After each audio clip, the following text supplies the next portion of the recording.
오늘 영상에서는 전기차 시장의 굵직한 사항들을 정리하였습니다. 구체적으로는 완전 자율주행 업데이트 및 앞으로의 전망, 전기차 시장의 현주소와 앞으로의 변화 예상, 그리고 테슬라의 주가가 크게 상승할 수 있는 세 가지 모멘텀에 대한 정보를 정리하였습니다. 그럼 먼저 FSD부터 살펴보겠습니다. 먼저 FSD 베타가 나온 지 얼마 되지도 않았는데 벌써 새로운 업데이트가 나와서 기존 버전보다 3분의 1 정도 사람이 간섭해야 되는 상황이 줄어들 것이라고 발표하였습니다. 사실 FSD 베타가 처음 공개되고 많은 분들이 깜짝 놀라셨을 겁니다. 혼자서 차량을 파악해서 좌회전, 우회전하는 모습에 정말 대단하다고 느끼셔서 깜짝 놀라셨을 것이고, 너무나도 당연히 피해야 되는 정차된 차량을 향해 돌진하는 부족한 모습을 보고도 깜짝 놀라셨을 겁니다. 여기서 후자의 모습을 보고 테슬라의 완전 자율주행 시스템이 부족하다고 생각하시고 앞으로도 힘들다고 판단하시는 분들은 테슬라의 완전 자율주행 시스템 소프트웨어가 어떻게 발전하는지에 대해 조금 더 알아보실 필요가 있습니다.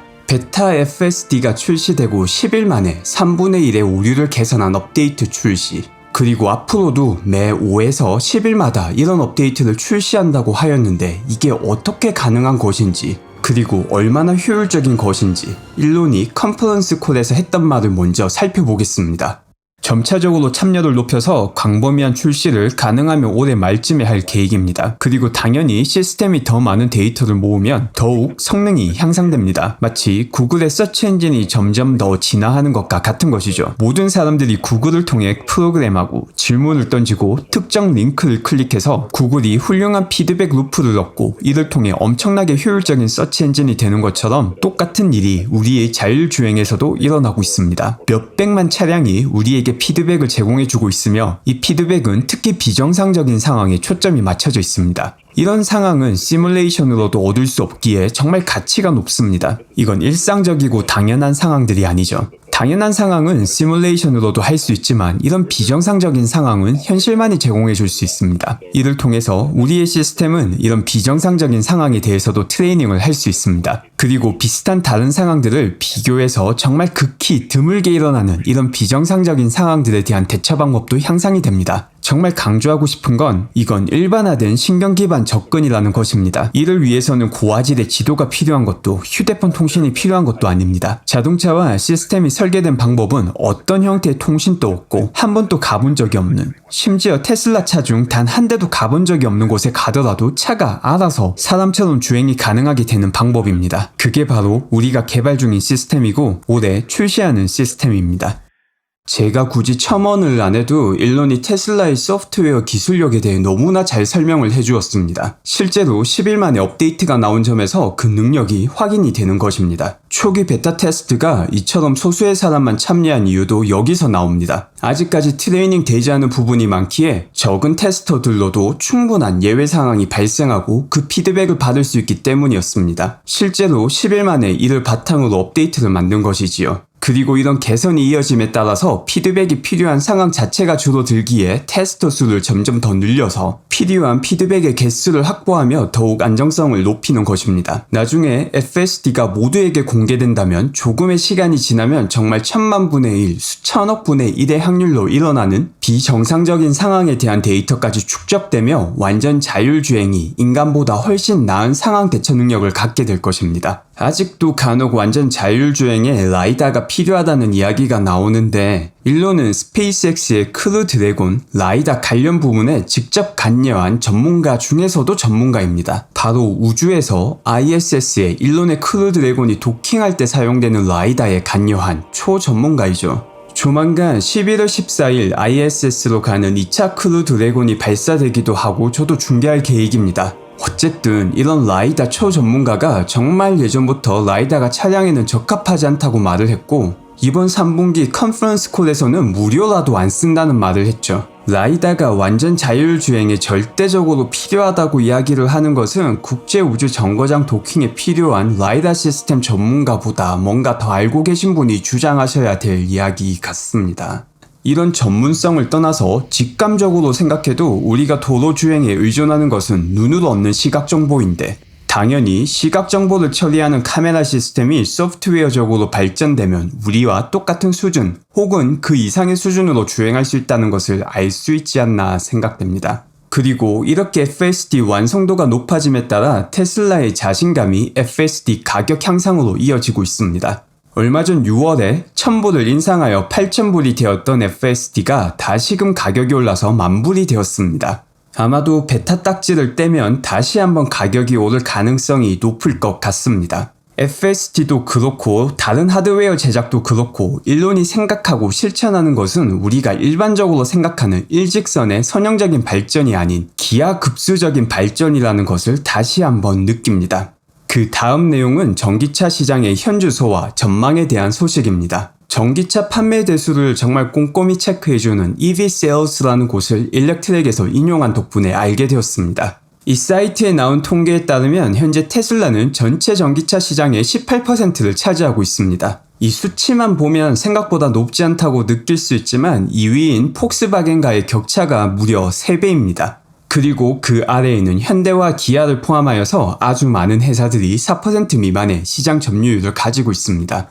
그리고 맥킨지 조사에 따르면 이런 전기차 시장 자체가 전체 자동차 시장에 비하면 여전히 2019년 기준 2.5%밖에 되지 않았습니다. 다만 2019년도를 제외하고는 그 평균 성장세가 매년 52% 혹은 65%라는 아주 살벌한 성장세를 보여주었죠. 그리고 맥킨지 자료에 따르면 2020년 1분기 전체 전기차 시장 점유율이 0.3% 늘어난 2.8%를 기록하였습니다. IEA에서 추정한 전기차 시장의 성장률은 2019년 약 760만 대에서 2030년 정말 성장을 많이 못해도 160만 대가 넘는 수치를 예상하고 있습니다. 하지만 기름 파는 회사나 기존의 자동차 회사에서는 아주 낮은 추정치도 있으니 2030년 전기차 시장 규모를 140만 대 정도라고 가정하면 이는 2019년 전기차 시장과 비교하면 18배가 넘는 성장이고 연단위 성장률로 계산해 본다면 평균적으로 매년 30%를 조금 넘는 수치입니다. 앞서 살펴본 전기차 시장의 성장 데이터에서 과거 내용만 보면 이 30% 성장은 거의 당연히 이룰 것으로 보이지만 가장 최근이었던 2019년의 성장이 고작 9%의 수치를 보여줬기에 조금 염려가 되는 부분입니다. 이 부분을 조금 더 자세히 보면 가장 큰 전기차 시장인 중국의 성장성이 기존의 79% 성장이 3%로 줄어들었고 세 번째로 큰 시장인 미국은 오히려 12% 줄어드는 모습을 보여줬습니다. 이런 전반적인 전기차 시장의 갑작스런 성장성 감소는 분명 좋은 모습은 아닙니다. 하지만 테슬라만 본다면 이야기가 또 달라집니다. 2020년과 마찬가지로 다른 전기차 회사들이 성장성이 감소하고 있을 때 2019년에도 테슬라는 혼자서 독주를 하였기 때문이죠. 그러니 성장성이 엄청나게 쪼그라드는 전기차 시장 상황에서도 이처럼 엄청나게 성장을 보여줬다는 건 또 태뽕이 차오르네요.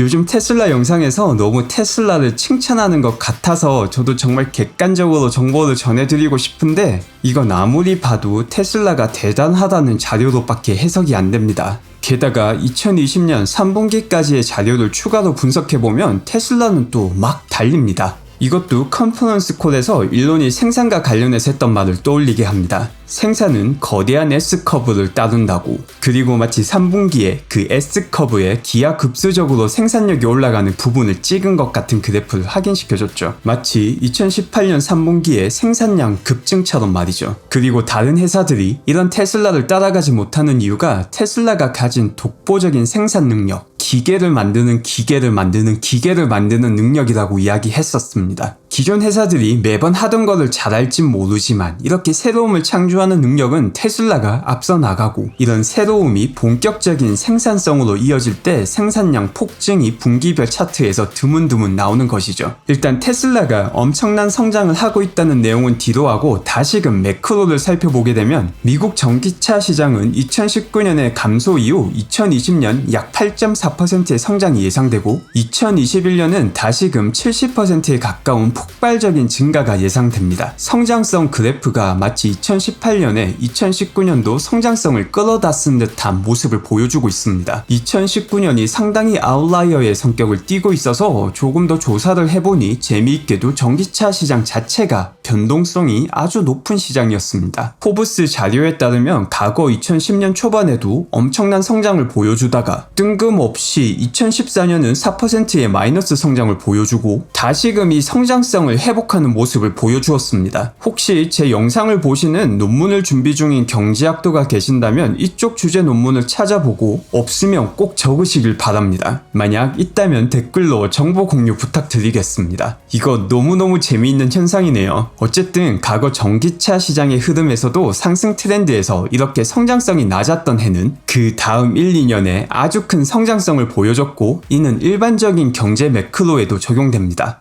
그렇습니다. 2021년은 전기차 시장 전체 성장률의 바운스와 함께 거시경제 성장의 리바운드가 함께 실현될 가능성이 무지 높습니다. 유튜브에서 말하면 채널에 페널티를 주는 그 녀석, 우리를 마스크 쓰게 만드는 그 녀석이 잘 처리가 된다면 2021년 테슬라는 2020년보다 훨씬 위대한 질주를 보여줄 가능성이 아주 높습니다. 게다가 2021년의 질주와 함께 2021년과 2022년 사이에 테슬라의 기업 가치를 다시 한번 업그레이드 시켜줄 세 가지 모멘텀이 존재할 것이라고 봅니다. 그 첫 번째는 오늘 영상에서도 언급한 생각보다 빠르게 기하급수적으로 발전하고 있는 완전 자율주행입니다. 그리고 두 번째는 배터리 데이에서 일론이 살짝 언급했던 25,000불의 내연기관차 가격의 전기차입니다. 테슬라에서 모델 3가 나왔을 때 전기차 시장에서 준 임팩트를 기억하시죠? 25,000불 가격을 완전 자율주행이 가능한 모델이 나온다면 대부분의 신규 차량을 구매하는 사람들이 테슬라에서 공급이 충분해 차량을 살 수 있다면 기존의 내연 기관차가 아니라 테슬라 모델을 구매할 것이라 생각됩니다.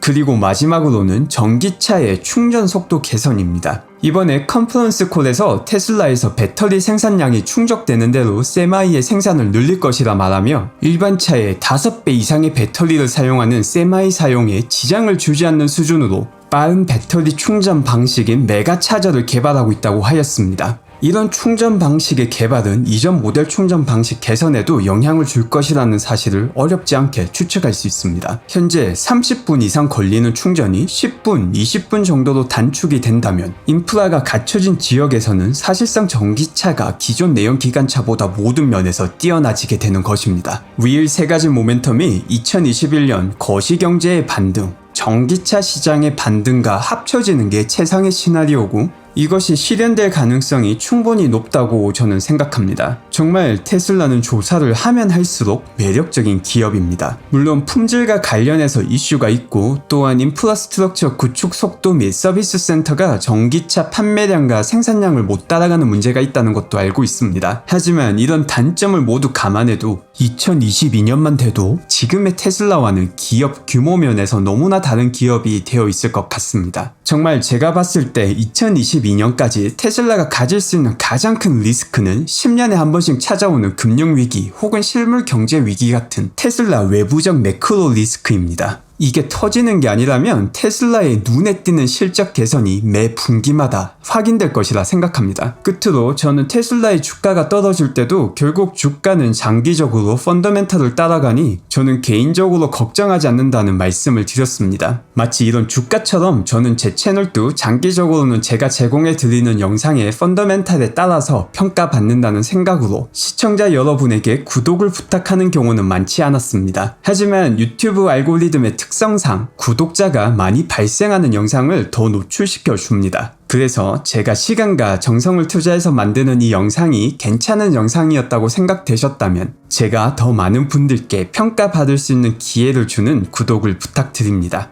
그럼 오늘도 즐거운 일이 가득하시길 바라며 찾아와 주신 모든 분들께 감사 인사를 드립니다.